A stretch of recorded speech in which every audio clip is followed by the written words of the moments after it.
राजस्थान राज्य में मतदाता सूचियों का गहन पुनरीक्षण का कार्य किया जा रहा है।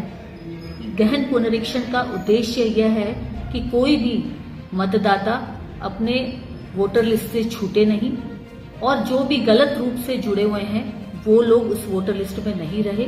वोटर लिस्ट की पूरी प्योरिटी बनाए रखने के लिए ये गहन पुनरीक्षण इस बार किया जा रहा है और आज दिनांक से बीएलओ द्वारा घर घर जाकर एनुमरेशन फॉर्म गणना प्रपत्र दिया जाएगा और सभी टोंक के सभी मतदाताओं से मेरा आग्रह है कि वो बीएलओ के साथ बैठ के और इस गणना प्रपत्र को, इसकी एंट्रीज को समझें। बहुत ही सिंपल भाषा में ये एक पेज का गणना प्रपत्र बना हुआ है जिसमें कुछ प्री फिल्ड होंगे, कुछ एंट्रीज पहले से मतदाता का नाम और वो सब पूर्व से ही लिखा हुआ होगा और कुछ एंट्रीज मतदाता को स्वयं करनी है।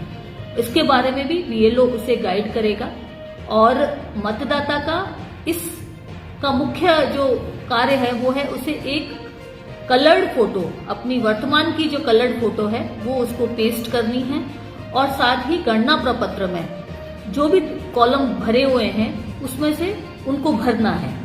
और मुख्य बात यह है कि इस स्टेज पर किसी भी प्रकार के दस्तावेज देने की आवश्यकता नहीं है, केवल फॉर्म भर के देना है, कोई अन्य दस्तावेज उपलब्ध नहीं कराना है। मैं सभी मतदाताओं को ये बताना चाहूंगी कि टोंक जिले में लगभग हम लोग 67% की हम मैपिंग कर चुके। तो इस मैपिंग के माध्यम में हम ये देख रहे हैं कि 2002 में इन मतदाताओं का नाम कहाँ था, यदि इस मतदाता का स्वयं का नाम था 2002 की सूची में और या उनके माता पिता या उनकी और वंश वृक्षावली में किसका नाम था, तो उसको हम लगभग 67% की तो हम ढूंढ चुके, हम मैपिंग कर चुके। तो जो जिनकी मैपिंग हो चुकी है उनको बाद में भी कोई दस्तावेज देना नहीं पड़ेगा। केवल वो लोग जो बच गए हैं उनको 4 दिसंबर के बाद यदि उनकी जरूरत पड़ी तो दस्तावेज बाद में मांगे जाएंगे। इस स्तर पर कोई दस्तावेज नहीं देना है, इसलिए आग्रह है सभी से कि वो ईएफ फॉर्म जरूर से भर कर दें। ईएफ फॉर्म आप बीएलओ को स्वयं भी दे सकते हैं या फिर ऑनलाइन भी भर सकते हैं। बच्चे या कोई बाहर नौकरी के लिए या अन्य कार्य के लिए बाहर है तो या यहाँ रहते हुए भी ऑनलाइन फॉर्म भी भरा जा सकता है। और उसके बाद 1 महीने तक हमारा बीएलओ जो है, यदि आप घर में नहीं मिलेंगे तो 3 बार चक्कर लगाएगा, 3 बार बीएलओ आपके घर आएगा। बीएलओ को बकायदा आइडेंटिटी कार्ड दिए हुए हैं, उसको बीएलओ की कैप दी हुई है, एक बीएलओ का बैग दिया हुआ है।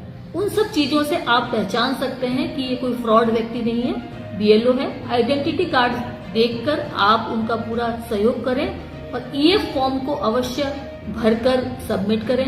मैं आग्रह करूंगी यदि ईएफ फॉर्म यदि भर के नहीं दिया तो जो नई मतदाता सूची का जो ड्राफ्ट बनेगा उसमें नाम शामिल नहीं होगा।